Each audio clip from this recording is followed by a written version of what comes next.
That time again. It is FA Cup time, and it is FA Cup 5th round.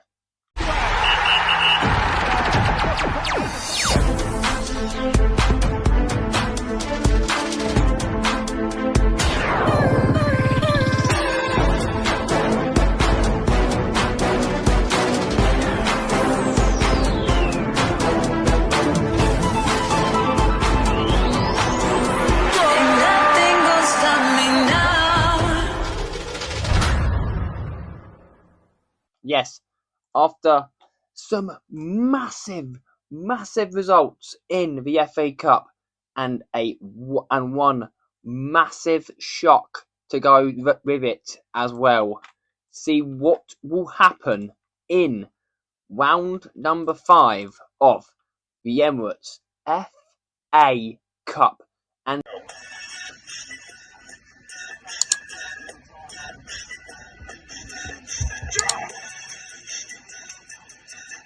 boys, if you want a discount on your energy, go and get my discount in the description. New Dan10 at checkout. Peace. We're going to start on Wednesday night with one of only out of 3 Premier League ties is Wolverhampton Wanderers and Liverpool. These two teams played in the Premier League on Monday night. Was it Monday night? I think so. On Monday.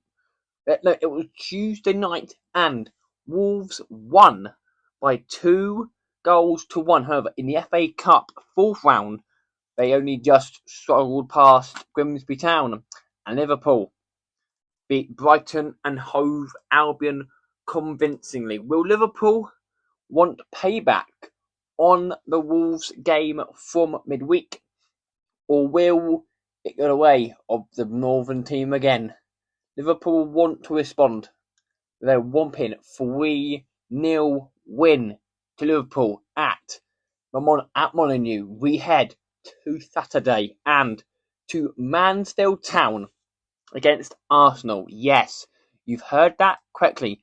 Mansfield Town are in the FA Cup 5th round after going to Turf Moor and winning at Turf Moor thanks to goals from Reece Oakes and a sublime free kick from captain and long life Burnley fan himself, Lewis Reed.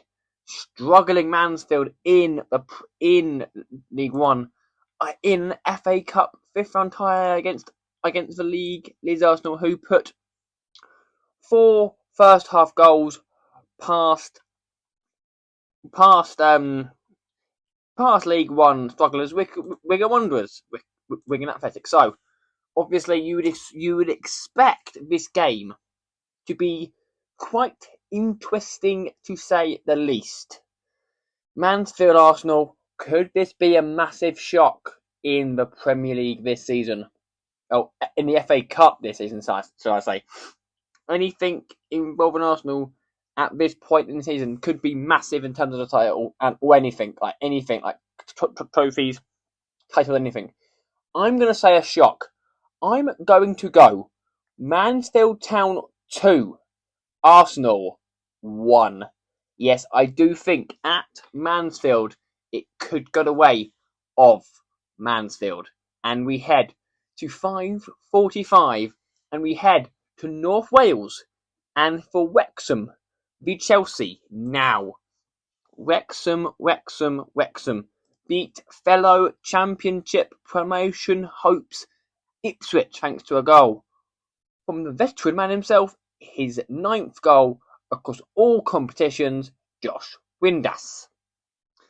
I mean, to be fair, looking at the stats and the shots wise, Ipswich didn't even have a single shot on goal, which sounds to me like that they did not deserve to win. And against a Chelsea team who put 4 past Hull City United, a hat trick from Pedro Neto in that game. A much changed, a stronger Chelsea team against a Wrexham team who could be Premier League next season, who are high flying still under Phil Parkinson.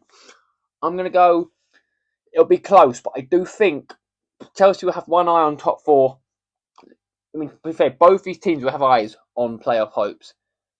2-1 Chelsea in this game, and we head back up the country to Tyneside and for Newcastle and Man City. Now, City beat Salford City by 2-0. Not the 10 they beat it. Not the 10 they beat Exeter with. Only 2 this time, and against a Newcastle team who had to come from behind against Aston Villa after Marco Bizot decided they wanted to become Mamonaya and get nowhere near the football. 2 goals from Sandro Tonali, one absolute thunderbolt from Tonali, and one mediocre goal, and a goal to top it off from Nick Voltemada. I mean, if Newcastle want to do anything in this game, they have to win it, but I don't think they will against a City team who are pushing for the Premier League title. And I'm going to say Newcastle 1, Man City 3. Sorry, Newcastle, I'm not winning here. We head now to Sunday. We head back to London, and to London we go for Fulham and Southampton.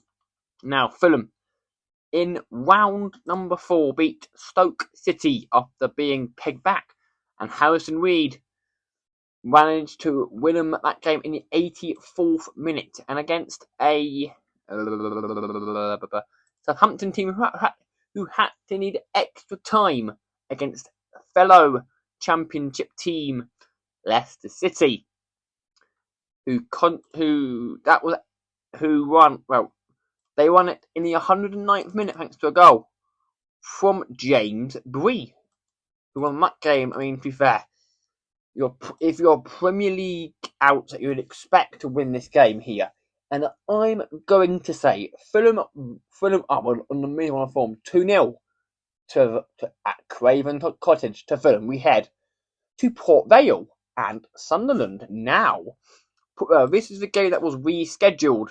This one also went to extra time. Port Vale, bottom of League One, and they managed to win it in the 111 minute thanks to a Ben Wayne goal for League One strugglers to win against Championship playoff potions Bristol City, and against a Sunderland team who, as we know, are high flying in Premier League and in this. They beat Oxford United by 1 goal to make extra goal from Habi Haidala. Won on that game, and I'm going to say in this game, I'm sorry, Port Vale. You're not going to win this game at all. It will be a 3-1 win to the Tigers. And we head to Yorkshire. South Yorkshire for the last time is Leeds and Norwich City. Now, Leeds had to come on penalties, and